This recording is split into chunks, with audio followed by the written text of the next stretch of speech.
महविश हयात की 8 साल बाद ड्रामा इंडस्ट्री में वापसी, टीजर ने धूम मचा दी। पाकिस्तानी शोबिज़ इंडस्ट्री की नामवर अदाकारा महविश हयात 8 साल के तवील वक्फे के बाद दोबारा टीवी स्क्रीन पर जलवागर होने के लिए तैयार हैं। महविश हयात पाकिस्तान की सबसे नामवर अदाकाराओं में से एक हैं, जो कई मकबूल तरीन ड्रामों के अलावा सुपरहिट फिल्मों में भी काम कर चुकी हैं। वो एक टैलेंट से भरपूर बेहतरीन फनकारा हैं, जो अपनी बेमिसाल अदाकारी के लिए मशहूर हैं। उन्हें हुकूमत पाकिस्तान की जानिब से तमग़े इम्तियाज समेत मुतअद्दिद एजाज़ात से भी नवाजा जा चुका है।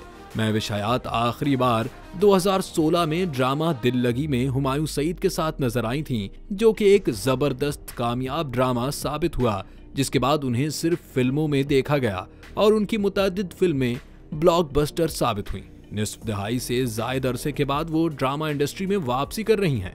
वो एक पेचीदा, सनसनीखेज और तजस्सुस से भरपूर किरदार के साथ ड्रामा इंडस्ट्री में वापस आ रही हैं, जिसके टीजर ट्रेलर ने रिलीज होते ही धूम मचा दी।